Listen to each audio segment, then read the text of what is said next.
Usapang psychology naman tayo mga kapatid.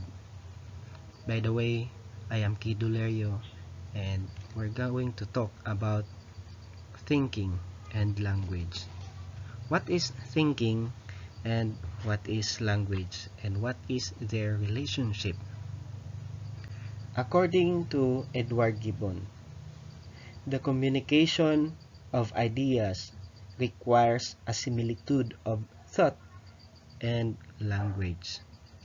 First, we're gonna talk about thinking. What is thinking? Thinking or cognition refers to all mental activities associated with thinking, knowing, remembering, and communicating. But what is the use of our thinking? Our mind naturally create a concept, a problem solving, and even making decision and judgment. Our mind is creating a concept. What is concept? To think about the countless events, objects, and people in our world, we simplify things. We form concepts. Concept means mental groupings of similar objects, events, and people. Just for example, everything has a concept. A chair has a concept. It includes many items. It could be a baby's chair, high chair, a teacher's chair, a lawyer's chair, all of which are for sitting. That is what concept is. Imagine life without a concept. The concept makes everyone understand a common idea. If there is no concept, we don't even know the things that we have. Hindi natin malalaman yung mga bagay na meron tayo kung walang concept. Hindi natin malalaman kung ano yung ballpen.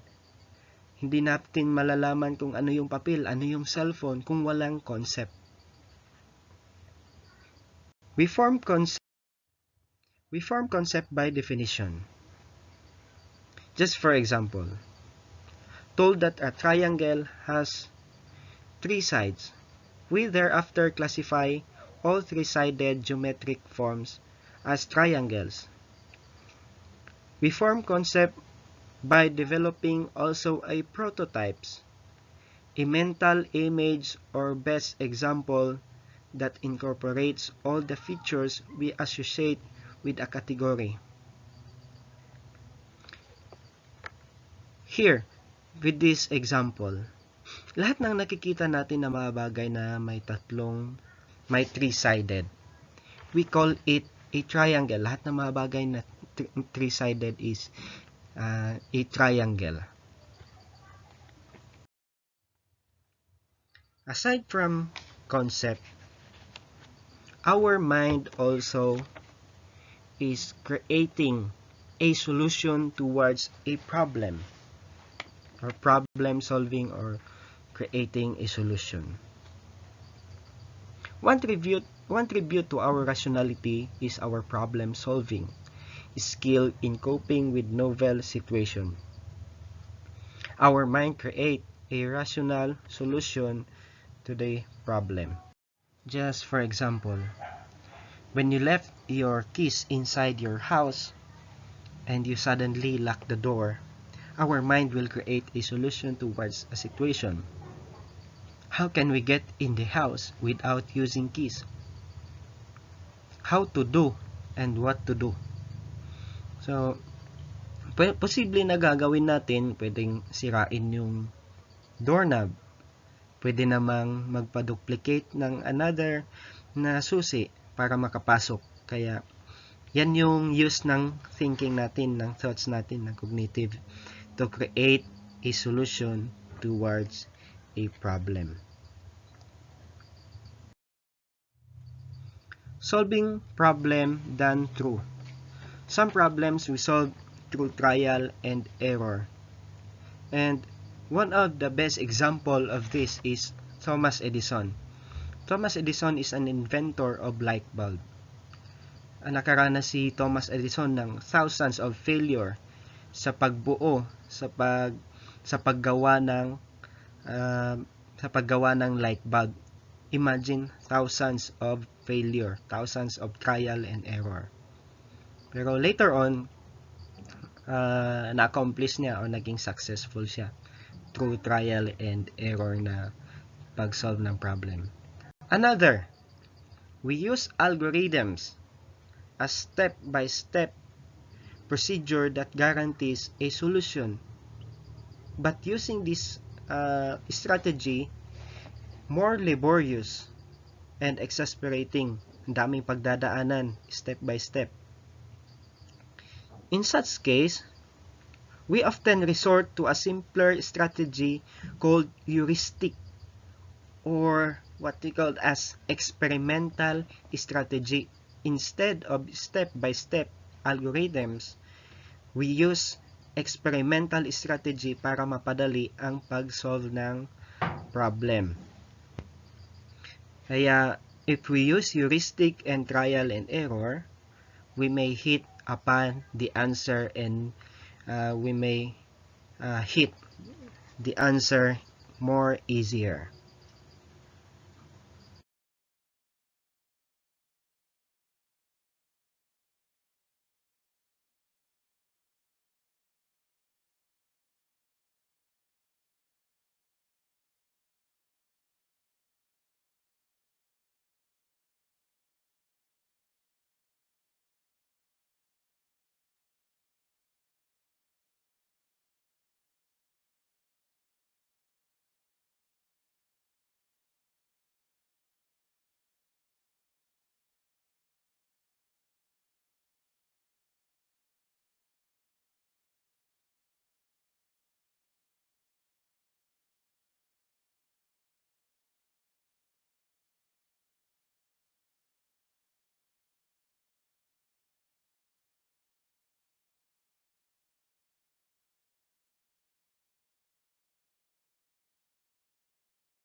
Aside from problem solving and concept, our mind also, our thinking, is useful in making decision and forming judgment.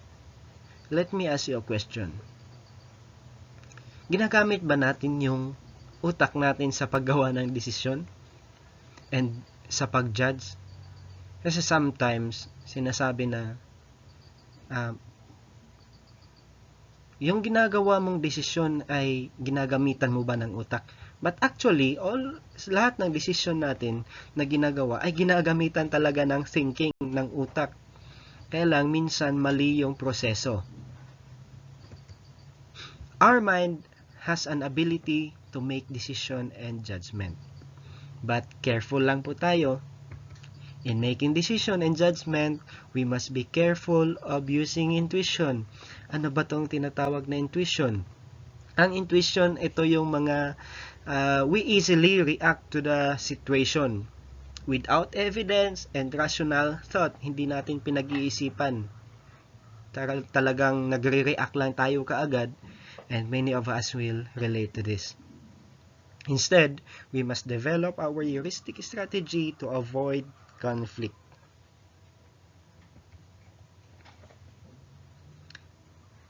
In our intuitive reaction enable us to react quickly and adaptively.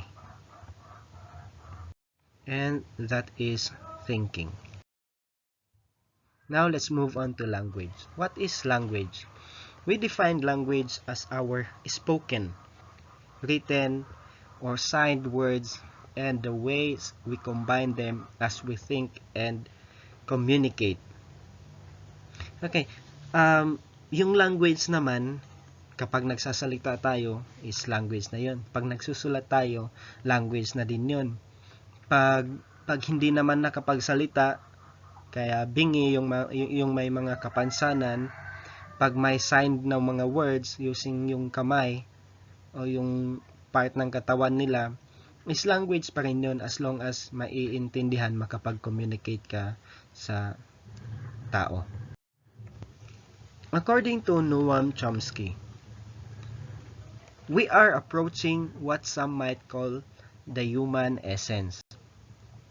The qualities of mind that are, so far we know, unique to all humans. And another, to cognitive scientist Steven Pinker, sabi niya, language is the jewel in the crown of cognition. Itong dalawang tao na to ay sadyang nagpapahiwatig, nagbibigay ng idea on how important the language is, kung gaano kaimportante ang tinatawag na language, because without language we are not able to communicate. Yes, we are not able to communicate. Language has a structural components. What are these components? One of the components, structural components of language is phonemes. What is phonemes? A set of basic sound. Pag sinasabing phonemes is a sound of a word, a sound of a letter. Just for example, to say bat, we utter the phonemes B-A-T. But remember, within a language, changes in phonemes produce changes in meanings. Pag yung same na spelling, tapos iba naman yung pagka-pronounce, ay iba na rin yung ibig sabihin nun. Another example, B and T creates 12 different meanings. Pag ginagamit natin yung B and T, bait, beat, bit, bet, bit. All of this is using B in the start and T in the last, but ang dami po nilang meaning. At iba-iba naman yung sa gitna ng mga letters nila, yung mga vowels. Kaya kapag different yung pag salita, different yung pag pronounce, is different na rin yung meaning.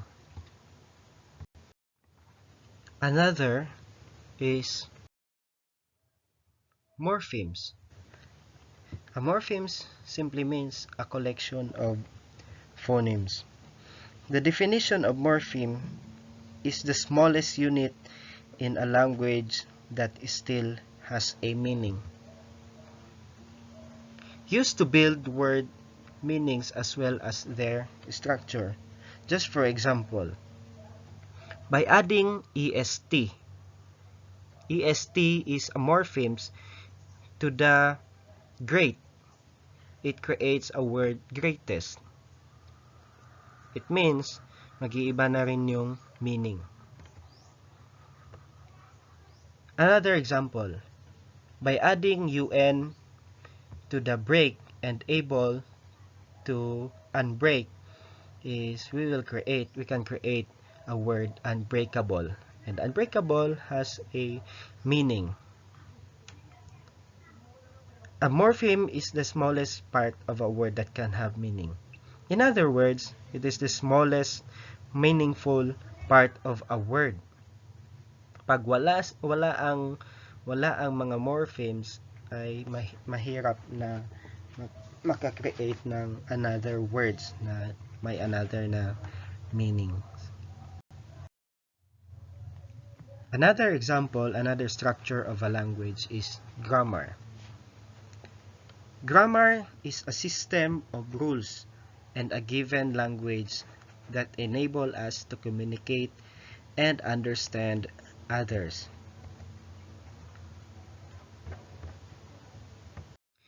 Ang grammar ay tinatawag din na the backbone of the language. Bakit backbone? Kasi ang hirap makapag-communicate sa ibang tao kahit magkapareha kayo ng language kung walang grammar. Kaya kahit anong language, pag sa English, mahirap ka makapag-communicate, mahirap maintindihan pag walang grammar, pag walang rules. Mahirap din makapag-communicate sa Bisaya pag walang grammar, pag wrong grammar ka naman. But grammar has two rules. First is the semantic, a rules we use to derive meaning from morphemes, words. Just for example, semantic tell us that adding ed to laugh means happen in the past. Another is by adding est to great is makes greatest, and it creates another meaning. Another is syntax. Rules we use to order words into sentence.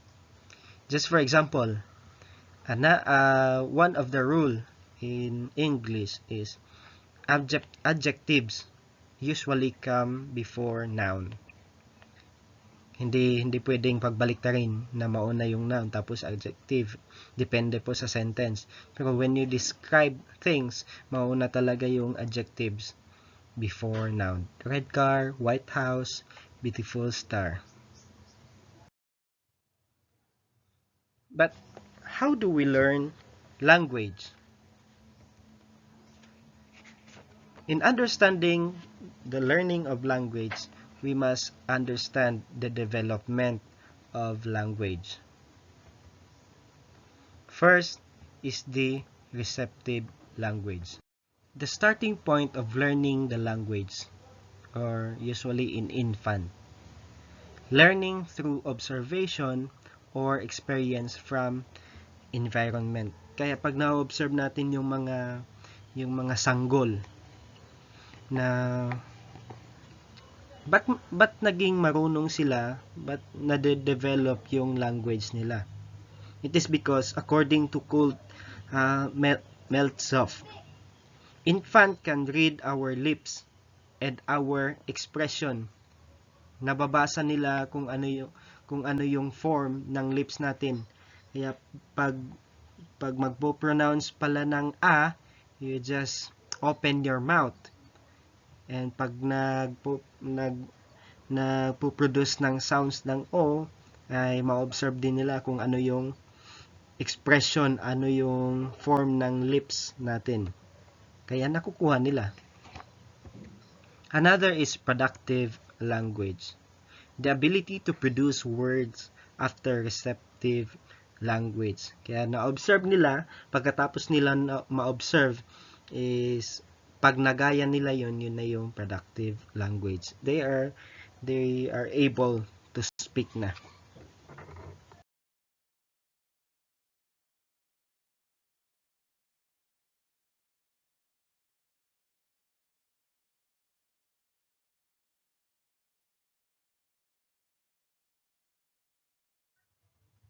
We think of speaking and reading, or writing and reading, or singing and speaking as merely different examples of the same general ability, or we call as language.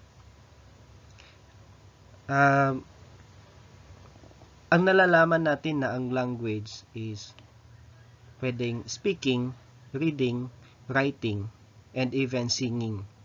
Pero paano natin ma-justify yung impaired na ability, impaired use of language, na may mga tao na one can speak but cannot read. Okay? Despite of good vision. Others can read but cannot speak. Others can read but cannot write. Others can read numbers but not letters. Consider this curious finding as aphasia. Aphasia is an impaired use of language. And this is the result. Can result from damage to any one of cortical areas. Kaya pala ang dahilan pala nito ay may damage sa cortical areas natin. May damage sa some parts of our brain. Ito po yung utak natin at may mga parts po, and we will gonna discuss about this part. 3 possible damage of the brain that causes aphasia. Ito yung mga dahilan na may mga clue kung bakit nangyayari ang aphasia. It is because of damage. Clue number 1 is the Broca's areas damage, or the damage of left frontal lobe. The effect of this is, ang tao will struggle to speak but able to sing familiar song. Pag nadadamage yung Broca's area, itong side na to, yan, yung may yellow at saka saka violet na area, is pwede silang makapagsalita, ay hindi nag-struggle sila magsalita, pero nakakapagkanta naman. They are able to sing yung mga familiar songs. Another is the Wernicke's area. Kung nakikita niyo yung ito yung orange. The damage of Wernicke's area, ang effect niya is people could speak meaningless words. Kaya nagsasalita lang na walang main point, walang patutunguhan. Yung tinatawag na rhetoric lang na mga sinasabi. Because yung utak niya hindi makapag-process, makapag-systematize ng ideas. Kaya yun sa damage ng Wernicke's area. Another is the damage of angular gyrus. The effect of the damage of angular gyrus, itong side na to, itong blue, light blue. A person can able to speak and understand but unable to read despite of good vision. Ito yung mga causes ng aphasia.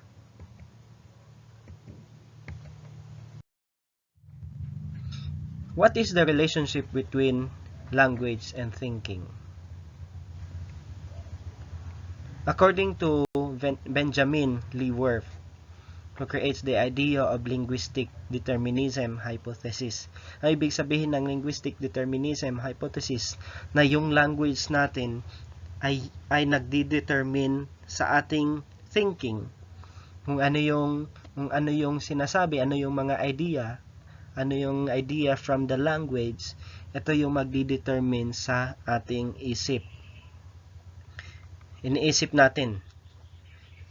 Yan, suggested that language determines thoughts. That means to expand language is to expand the ability to think. Kaya pag weak yung language natin, weak din yung ating utak. Okay? Kasi parang dito sa linguistic determinism ay naging dependent yung thinking dun sa language. But other na mga studies naman, other person, may mga idea naman. According to Hardin and Benaji, our words may not determine what we think. Hindi yung words ang nagdedetermine kung ano yung iniisip natin. Pwede siyang makapag-influence sa iniisip natin, pero hindi siya pwedeng mag-determine sa utak natin. Ang language hindi pwedeng mag-determine sa utak natin. Pwede siyang maka-influence lang sa utak natin. Different languages embody different ways of thinking, and immersion in bilingual education can enhance thinking. Ito yun. Pag nag-aaral tayo, ay makapag-enhance yan sa ating pag-iisip. Pag nagbabasa naman tayo, it will enhance our thinking. Pag nakikinig naman tayo, it will enhance our thinking, but it will not determine our thinking. That's the best explanation to it. We often think an image when we use procedural memory.